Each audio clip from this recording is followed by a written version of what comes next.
ప్రవక్త William Marian Brenham గారు చెప్పిన వర్తమానము హఠాత్తుగా రహస్యముగా సంఘము వెళ్ళిపోవుట అనే వర్తమాన పుస్తకమును చదువుకుందాము.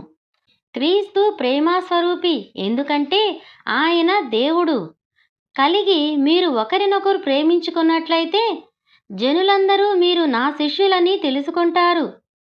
కానీ మేము ఆ కూటాలకి వెళ్ళం, మా సంఘం ఆ కూటాలకి సహకరించట్లేదు. మంచిది, తండ్రి నాకు అనుగ్రహించిన వారందరూ నా యొద్దకు వత్తురని యేసు అనెను.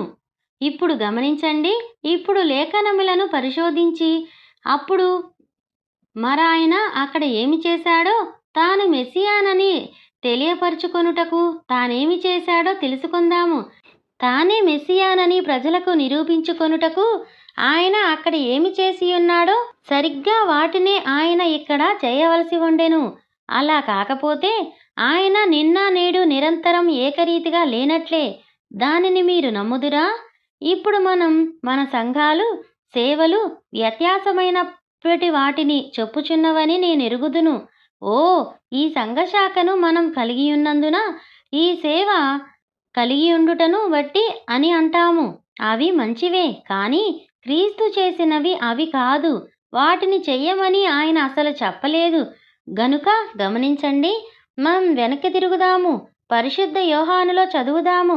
1వ అధ్యాయానికి వెళదాం. మనం 12లో ఉన్నాము. 1వ అధ్యాయములోనికి తిరిగి వెళ్ళి ఆయన ఇక్కడ చెప్పినట్లే అక్కడ ఆయన ఎందుకు ఆ ఉదాహరణలు ఎందుకు చెప్పాడో కనుగొందాము. మంచిది. పరిశుద్ధ యోహాను 1వ అధ్యాయము. ఆయన బాప్తిస్మం పొందిన తరువాత పరిశుద్ధాత్మ ఆయన మీద నిలిచెను. ఆ పరిశుద్ధాత్మ దేవుని యొక్క కొలత లేని ఆత్మను ఆయన కలిగి ఉండెను. మనకైతే కొలత ప్రకారం ఉన్నది. ఇక్కడొక అభిప్రాయం ఉన్నది. సముద్రంలో ఉన్న నీరంతా క్రీస్తులో ఉండిన ఆత్మగా ఉన్నది. మనలో ఉన్న ఆత్మ ఆ సముద్రంలోని నీరు ఒక చెంచాడంతగా ఉన్నది. ప్రభువైన యేసుక్రీస్తు నామములో మీ అందరికీ నా వందనములు. మన సహోదర సహోదరులలో చదువురాని వారు, చదువు వచ్చిన సమయం లేనివారు, వర్తమాన పుస్తకములు అందుబాటులో లేనివారు అనేక మంది ఉన్నారు. వారందరికీ వర్తమానమును చదివి ఆడియో రూపంలో అందించుట ద్వారా వారందరూ ఫలించి ఆత్మీయంగా అభివృద్ధి పొంది ప్రభువు రాకడకు సిద్ధపరచబడాలి అనేది మా ముఖ్య ఉద్దేశం.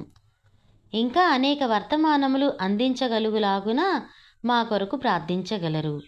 దేవుడు మిమ్మును దీవించునుగాక. ఆమేన్. ప్రభు కృపలో మీ